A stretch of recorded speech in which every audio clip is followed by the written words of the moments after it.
Vamos continuar falando aqui sobre o cenário da política internacional, mas focado em um país especificamente. Para isso, eu saúdo uma figura que conhece muito a respeito desse tema. O professor da Faculdade de Ciências Econômicas da Universidade do Estado do Rio de Janeiro, a UERJ, ex-consultor sênior do Banco dos BRICS, presidente do Instituto Municipal de Urbanismo Pereira Passos e pré-candidato a deputado federal pelo PCdoB aqui no Rio de Janeiro, Elias Jabbour. Professor Elias Jabbour, bom dia. Cara, bom dia, Anderson. Eu sinto muita falta de falar com vocês. Há muito tempo que eu não falo. Até porque o Faixa Livre ele se converteu talvez na principal referência em termos de comunicação da esquerda aqui no Rio de Janeiro e tem um papel fundamental no campo progressista aqui no nosso estado. Obrigado pelo convite e enfim, estar aqui com vocês, né?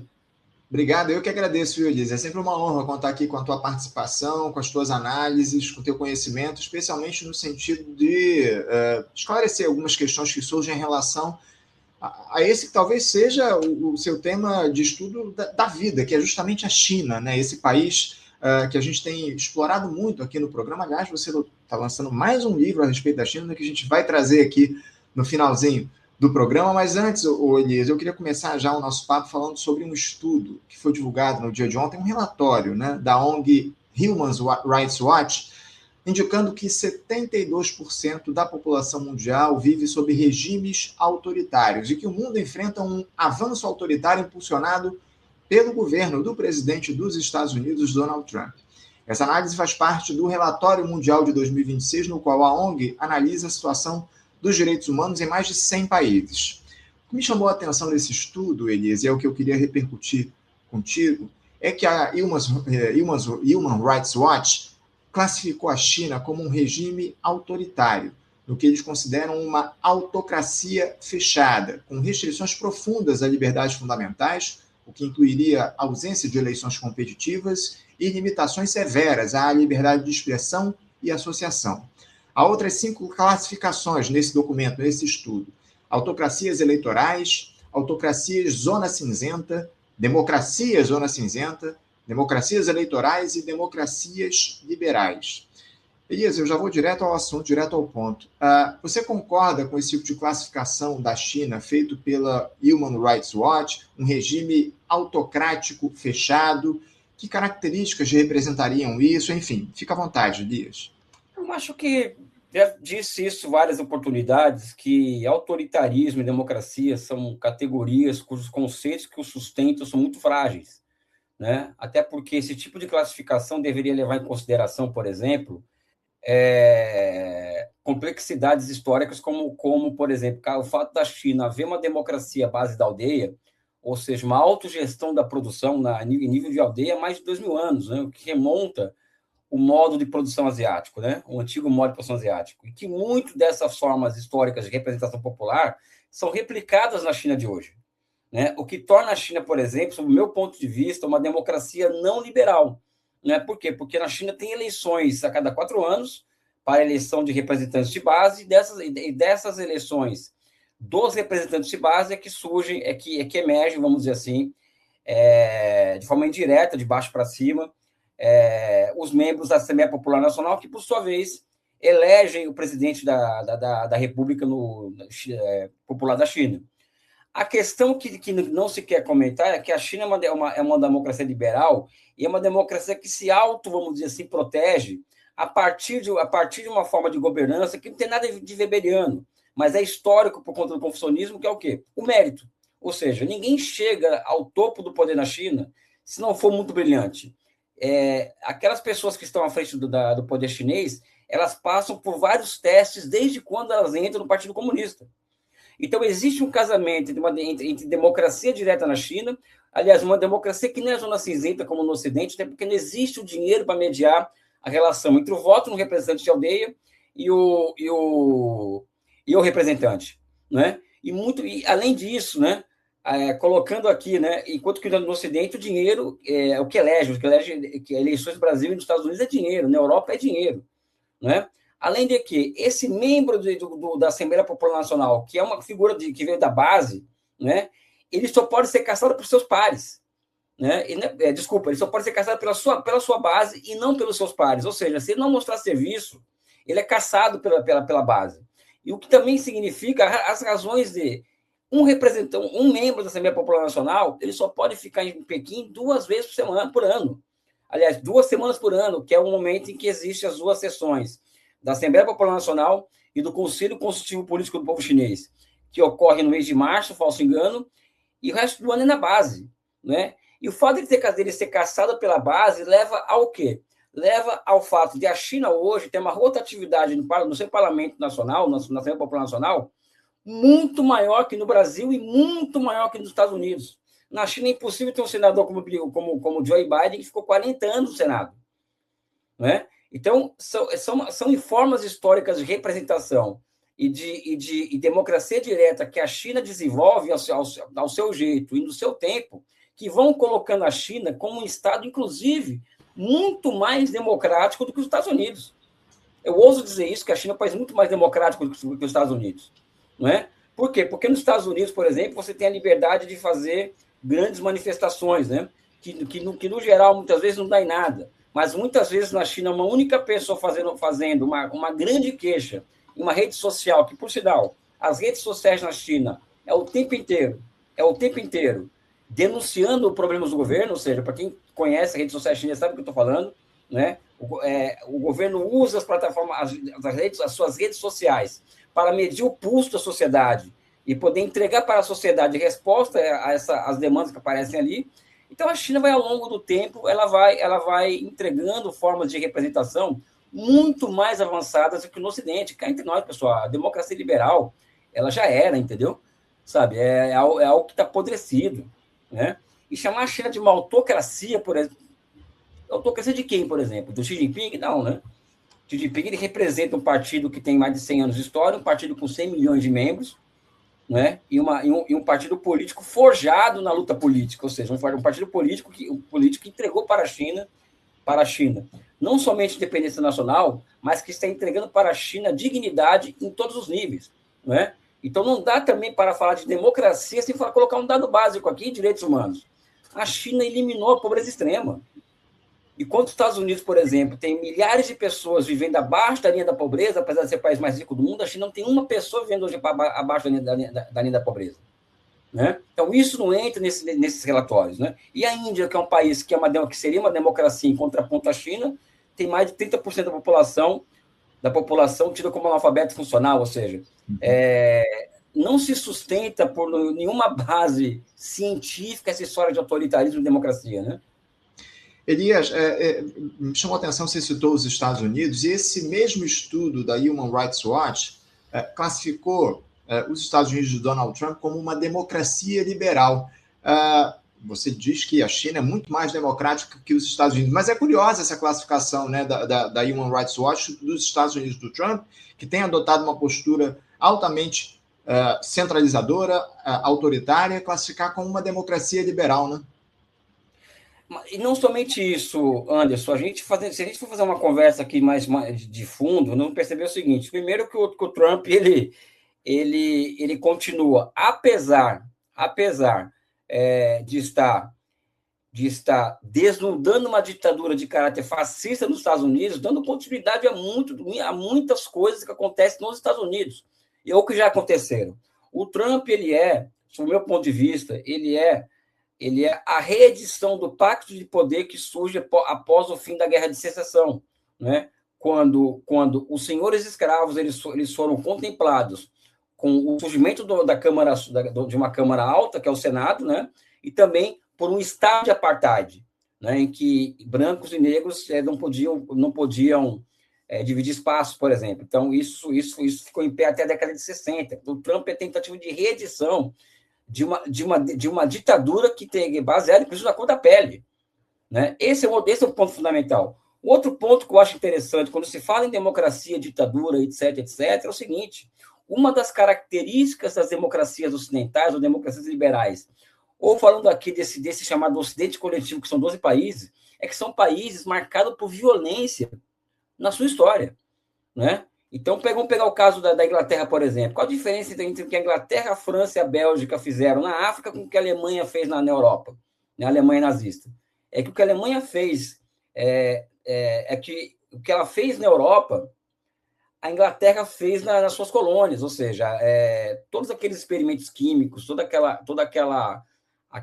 o genocídio, o Holocausto congolês, por exemplo, que o Congo teve mais de 20 milhões de mortos pela colonização, que é o caso que o Leopoldo II da Bélgica, né? A Índia contabiliza mais de 100 milhões de mortos por causa da colonização, né? A diferença é que as pessoas ficam chocadas porque o que o Hitler fez foi na Europa, e não na África, como fez a Inglaterra e demais países. E mais, a China, por exemplo, e outros países do campo socialista, eles não são países que encomendam a morte de presidentes, que sequestram presidentes, que condenam países à fome com sanções, né? Que expulsam países do sistema financeiro internacional, né? Proíbem a venda de vacina para países não amigos, ou seja, então o conceito de democracia também deve ser estendido à prática das relações internacionais desses países. Então, nesse aspecto também, é mais um ponto também que coloca que esse relatório da Human Rights Watch é um relatório altamente ideologizado sob encomenda, né? É isso. Eu tenho uma mensagem aqui que chegou de um espectador nosso. Aliás, tem muitas mensagens chegando. Manda aqui seu superchat, seu super sticker. As perguntas aqui estão chegando, inclusive, para o Elias. Mas eu queria colocar na tela o comentário do Tom Angels, latino-americano, dizendo o seguinte: Human Rights Watch é uma piada. Classificou os Estados Unidos e a Europa Ocidental e Austrália como democracias liberais e o resto como ditaduras, autocracias. Esse tipo de classificação atende muito a determinados interesses, né, Elias?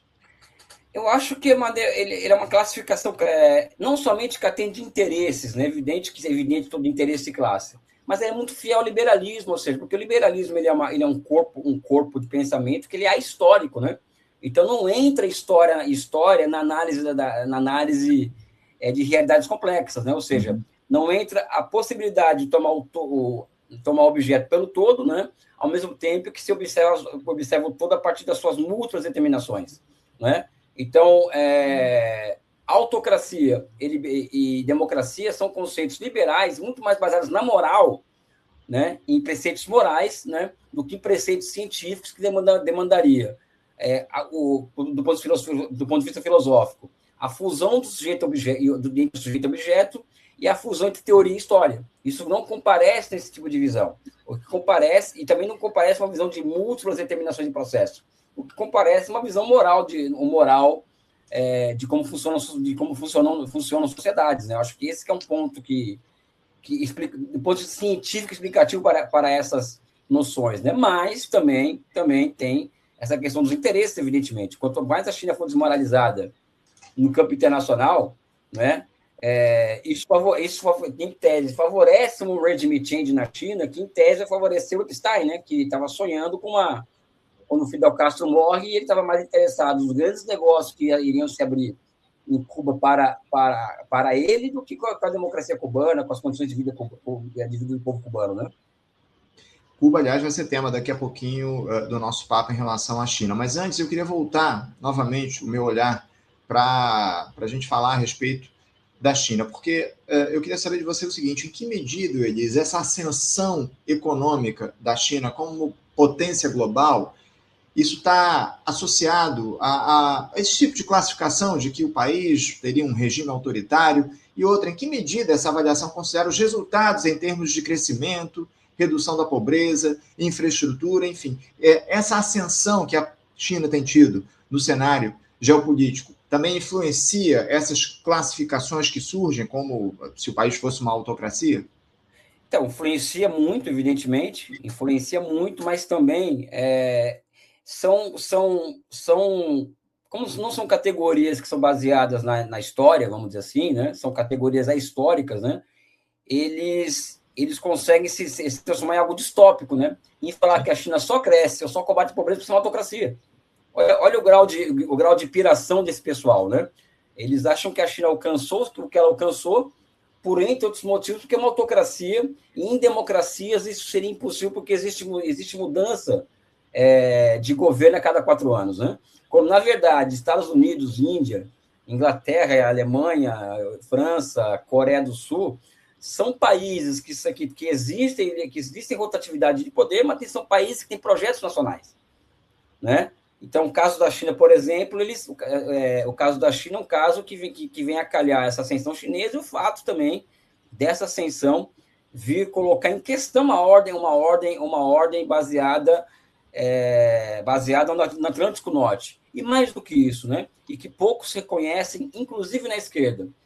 É um país que chega onde está chegando graças a uma revolução socialista em 1949 e graças a um fato do país ainda se declarar, e afinal, e as evidências são muito claras, as evidências que nós colocamos nos nossos livros, no próximo livro, e de que se trata de uma forma histórica socialista, né? Ou seja, isso não é uma, é algo que nós temos que nos apropriar para nós disso, por quê? Porque a China é parte da história do nosso movimento político, né? E esse movimento político é vitorioso hoje no mundo, e a grande expressão dessa vitória do nosso movimento político é a China, né? Então, acho que a esquerda precisa se absorver a experiência chinesa como algo interessante nosso, historicamente, e observar que essa experiência, na medida em que ela desafia o Ocidente, ela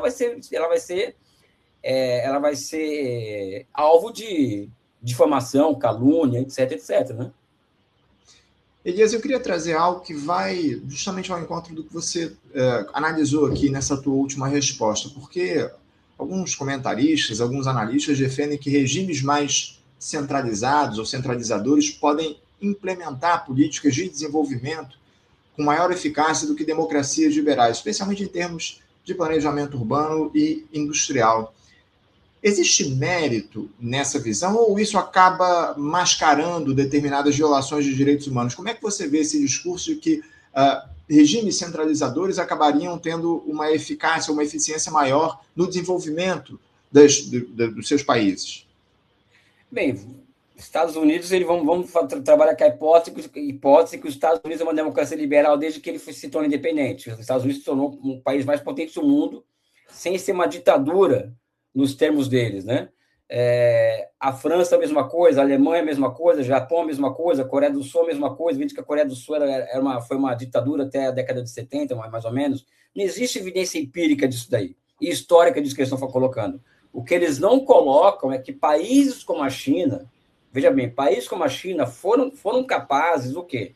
De construir ao longo de um processo revolucionário, né, pré-49, e depois vai se reinventando ao longo do tempo, maiorias políticas que têm como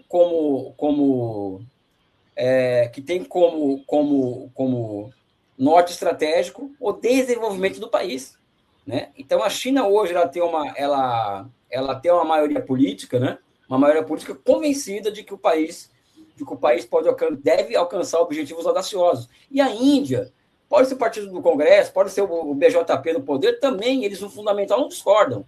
A Índia tem que ser um país industrializado, um país com serviços tecnológicos potentes, um país que importa petróleo e exporta gasolina, um país que tem que ter bom programa nuclear, ou seja, no fundamental na Índia também não se discorda do que é fundamental. A mesma coisa nos Estados Unidos, do que é fundamental, o Partido Democrata Republicano não discorda, não é? Então, isso não existe base histórica para essa afirmação, né?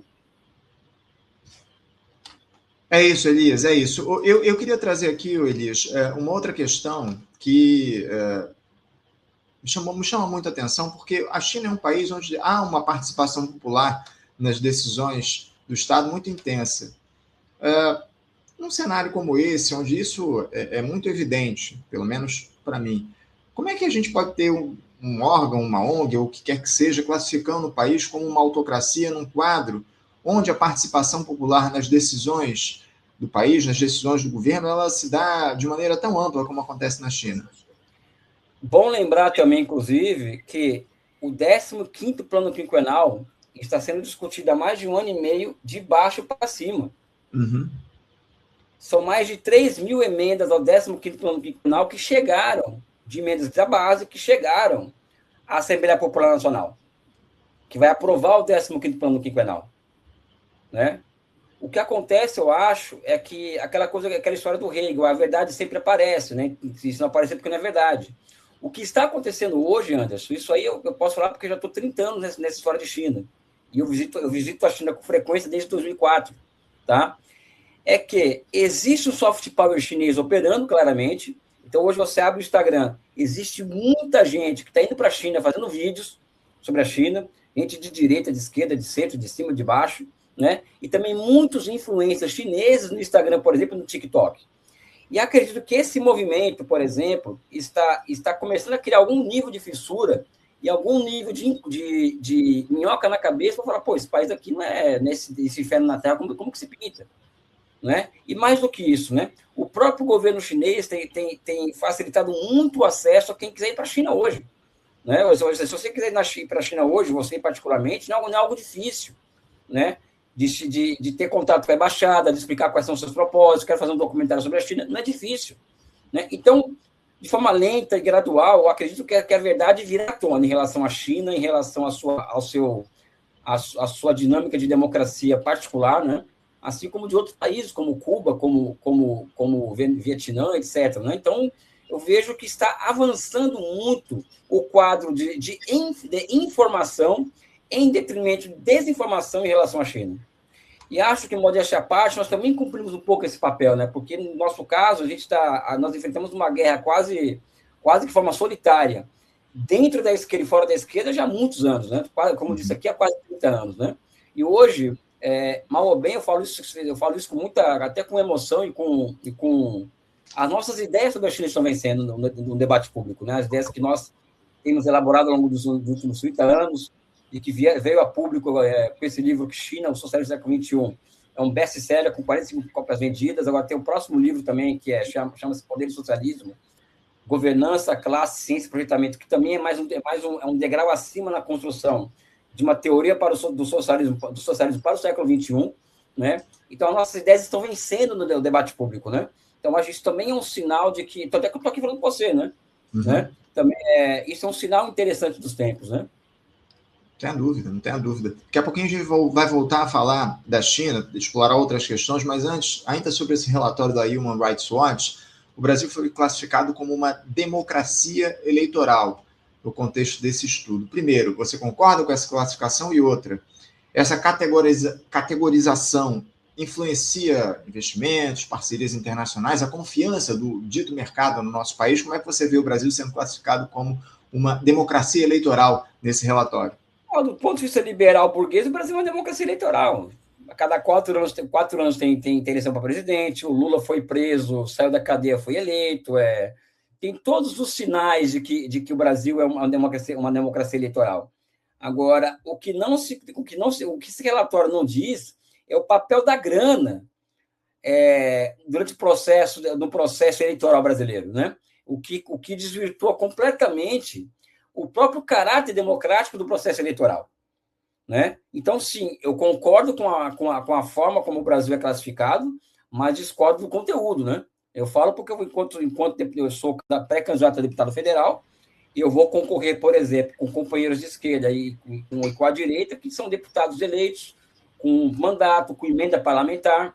Né? Hoje, cada deputado tem 40 milhões de reais para investir em emenda, né? Com máquina do Estado, né? Ou seja, a gente não tem nada disso. Né? Não temos nada disso. Isso torna a disputa muito desigual, muito difícil, muito desigual. Agora, se atrai investimento ou não, o investidor internacional, Anderson, não está preocupado com isso. Eles não investiriam na China, por exemplo, que é uma ditadura autoritária, autocrática, etc, etc. Então, não vejo muito nexo nesse negócio, não, entendeu? Uhum. Entendo. Ô, Elias, eu vou chamar aqui algumas perguntas que estão chegando no nosso chat. O Caio Cavalcante, ele pergunta aqui o seguinte, uma pergunta que até foge um pouco do nosso tema China. Ele te questiona, Elias, explique o que é esquerda liberal. Ele pergunta se esse termo existe, queria que você explicasse a esquerda liberal, Elias. Acho que é uma esquerda que não é socialista, uma esquerda que não acredita na luta de classe como todo o processo, uma esquerda muito mais ocupada com questões de costumes identitárias, não é uma esquerda que nega as experiências socialistas, né? Ou seja, a União Soviética, a vitória da União Soviética na Segunda Guerra Mundial, nega a experiência chinesa, nega a experiência vietnamita, nega as experiências de resistência, que são Cuba e Coreia Popular e Venezuela.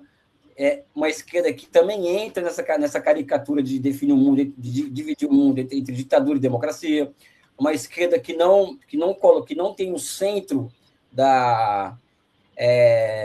não observa a contradição principal entre imperialismo e projeto nacional no Brasil, por exemplo. Então, para eles, a contradição principal não é essa. Né? uma esquerda que não é nacionalista, uma esquerda que não é desenvolvimentista, que não é patriótica, ou seja, é isso, uma esquerda liberal é isso. Né? É de esquerda por quê? Porque em algum momento ela defende pautas que se opõem à extrema-direita, né? Ou se opõem ao campo conservador. Mas é uma esquerda que é uma esquerda, como diz o outro, né, compatível aos interesses do imperialismo. Né? Eu acho que é essa a definição, uma definição assim, mais superficial que eu tenho do que é a esquerda liberal. Né?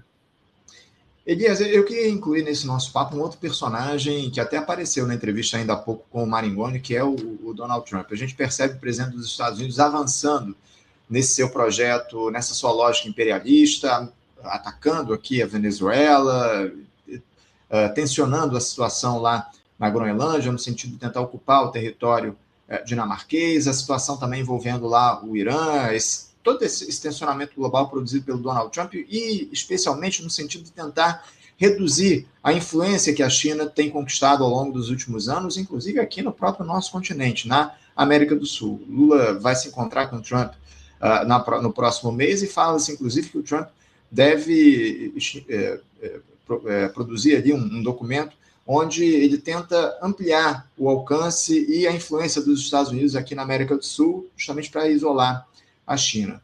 Eu queria que você falasse um pouco a respeito de como a China deveria reagir a essas ações do Trump no sentido de tentar reduzir o espaço da China na geopolítica, enfim, a China que tem avançado muito ao longo dos últimos anos. Como é que o Xi Jinping e a China deveriam se colocar no sentido de tentar estabelecer um limite a essas ações do Donald Trump? Como é que você vê atualmente a postura que a China tem tomado a respeito dessas investidas do Trump no mundo?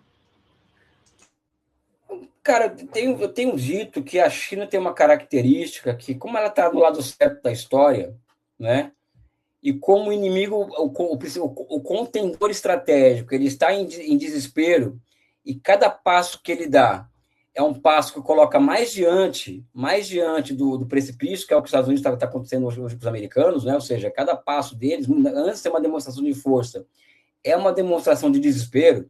Pegar, por exemplo, eles não querem que a China invista que a China tenha acesso a recursos naturais e ativos estratégicos na América Latina, só que não querem colocar em nada em troca na América Latina.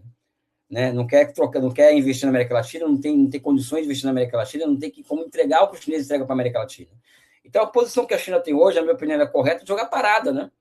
Ela jogando parada, entendeu? Ela sempre, sem ir para a ofensiva e nem ficar indefensiva, ela já está certa, entendeu? Porque também ela sair desafiando o poder americano no mundo afora não é uma coisa que é algo que vai contra até a natureza dos chineses, né? Agora a questão de Cuba, por exemplo, né? A China fez uma declaração duríssima e ela disse que vai continuar ajudando Cuba. Para quem não sabe, a China está reconstruindo o sistema elétrico cubano, né? Pouca gente sabe disso daí. Então a China está jogando parada, né? E jogando parada, eu acredito que ela vai conseguir a sua vitória estratégica em relação ao imperialismo norte-americano. Eu só queria ver uma pergunta aqui que me incomodou, posso falar? Né? Fica à vontade. Não me incomodou, é uma boa provocação. O rapaz aqui de Campo Grande disse que para ter o apoio dele, aliás, eu quero muito o apoio dele para deputado federal, não é? Isso, é o Alexandre. O Alexandre, um forte abraço para você. Eu teria que levar o tom contra o governo liberal do Lula e fazer do projetamento nacionalista sua plataforma. Primeiro que o projeto nacional já é a minha plataforma. A nossa pré-candidatura é uma pré-candidatura que ela coloca o quê? Ela coloca deputado federal, mas com discurso majoritário, ou seja, é um discurso de projeto nacional, é um discurso de categoria de totalidade, né? Agora, nós enxergamos que essa disputa que existe hoje dentro da sociedade ainda é dentro do governo Lula, que essa disputa é possível de surgir uma síntese, uma superação dialética do que está aí. O que significa, inclusive, praticar uma luta política. Ou seja, eu sou uma pessoa que, onde eu posso, viu, Alexandre, eu denuncio abertamente qualquer política neoliberal do governo Lula, né? Ou seja, eu acho que a política externa do Lula é muito ruim. Eu vi o Maringoni colocando aqui antes de mim, abraço Maringoni, e concordo plenamente com ele. Eu acho que a política monetária ela é péssima, entendeu? Ela é horrorosa aos interesses nacionais, né? O acordo Mercosul-União Europeia, ela é lesiva aos interesses nacionais. Mas eu também tenho que enxergar uma totalidade. Porque fora desse campo do governo Lula também não existe muita saída. Né? Eu tenho muita clareza do seguinte: eu tenho muito respeito pelos companheiros do que se autodenomina esquerda radical. Né? Tenho muito respeito por eles. Mas daí acreditar que existe uma alternativa hoje em um mundo em que o Trump está sequestrando o presidente da Venezuela, o Trump está ameaçando todo mundo, existe uma possibilidade de aventura no Brasil que se coloque contra o governo Lula, né, em nome de uma demarcação que não atende interesses estratégicos, eu acho muito complicado. Então, eu quero muito o seu apoio, eu faço questão da sua militância, eu quero deixar muito claro que eu sou oposição aberta a qualquer política neoliberal do governo Lula, tanto para fora quanto para dentro. Agora, eu tenho que ter clareza do que está em disputa, né? E o que está em disputa no Brasil hoje é o campo do presidente Lula versus o campo do bolsonarismo. E não existe no mundo hoje, Anderson, quando eu sei que a gente pode ter discordâncias aqui, não existe nenhum analista de política externa hoje no mundo, fora do Brasil, e que seja, vamos dizer assim, de esquerda, né, que não faça essa separação. Ou seja, é Lula versus Bolsonaro, é isso que o destino do Brasil vai ser traçado a partir da disputa entre esses dois campos. O que não implica em adesismo, o que não implica em críticas profundas a esse governo, coisa que eu vou fazer, que eu vou continuar fazendo, estando dentro dele ou não, né? Então, eu conto com a sua ajuda, Alexandre. Manda uma mensagem para mim no WhatsApp, no direct, vamos conversar. Elias, eu queria pegar um ponto que você citou nessa tua última resposta a respeito da influência que os Estados Unidos têm, as ameaças em especial que os Estados Unidos fazem em relação a todo mundo. Diante de um quadro como esse, isso obviamente implica diretamente o Brasil, a América do Sul, enfim, eu falei desse encontro do Lula com o Trump no mês de março, onde cogita-se que o Trump vai tentar ampliar a sua influência aqui no nosso continente, oferecendo ali um acordo para a América do Sul, enfim. Diante disso, Elias, países em especial como a China não poderiam ou deveriam se impor de maneira mais firme num cenário onde o Donald Trump ameaça esse avanço de outros ideais no mundo, essa lógica imperialista dos Estados Unidos, ela volta a ameaçar o planeta. A China não poderia se colocar como uma força de contenção a esse avanço dos Estados Unidos, porque você citou na resposta anterior que a China deve jogar parada. Mas a China jogando parada, ela não, pelo menos na minha avaliação, ela não se coloca como uma força de contenção efetiva aos interesses dos Estados Unidos. O Trump veio aqui, sequestrou o Maduro, o Trump está tentando ali um acordo com a União Europeia para ocupar a Groenlândia, enfim, o Trump está avançando. Você acha que a China jogando parada, ela se coloca de fato como uma força de contenção aos interesses imperialistas de Donald Trump? Eu acho que sim. Eu acho que a própria existência da China e o fato da China crescer 5% ao ano, e a China cada ano diminuir a sua diferença em nível de tecnologia sensíveis com os Estados Unidos, e ela ofertando e continuando ofertando possibilidades de desenvolvimento ao sul global através da exportação de bens públicos, né? A China já é uma força de contenção aos Estados Unidos. Agora, nós não podemos ter ilusão, eu acho, Anderson, isso aqui é um debate fraterno entre nós aqui, de o seguinte: nenhum país do mundo, gostemos ou não, tem a capacidade de intervenção no mundo inteiro que tem os Estados Unidos hoje. Essa coisa do Maduro, por exemplo, demonstrou que o único país do mundo com capacidade de intervenção militar no mundo inteiro são os Estados Unidos. Não é? Então, a China tem que operar em um campo em que ela precisa, veja bem, ela precisa alcançar objetivos em matéria de desenvolvimento, inclusão social e catch-up tecnológico, né? Que faz com que ela a coloca numa condição que ela não pode errar na política. Né? Esse é um ponto que é fundamental. Errar na política entra numa aventura externa, o que envolve Taiwan, por exemplo. Né? Todos nós desejaríamos, por exemplo, que a China fosse uma União Soviética, né? Mas vamos lá. A União Soviética deu certo mesmo? A forma como a União Soviética operava a sua política externa, por exemplo, resultou em quê mesmo, sabe? Nós temos que fazer essa discussão, sabe? Eu faço isso de forma fraterna aqui, eu coloco aqui até para os camaradas aqui. Deu certo. Ou a forma que a China opera hoje é uma forma mais eficiente que a União Soviética? É uma pergunta, não é uma resposta. Uhum. A China tem um desafio, o Anderson, de idade de comer, beber, vestir, morar para 1,4 bilhão de habitantes, né? Com 6%, com 6% das terras agricultáveis do mundo.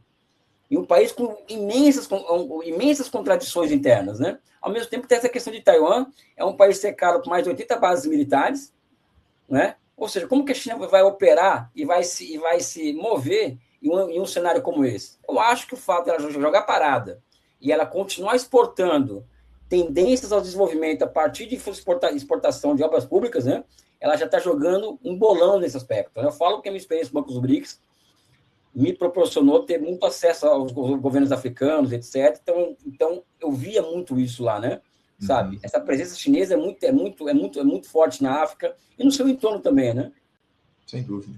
Elias, duas perguntas aqui que chegaram via Superchat para a gente encerrar o nosso papo. Primeiro, o Ângelo, ele pergunta o seguinte: o acordo União Europeia-Mercosul visa também distanciar a China?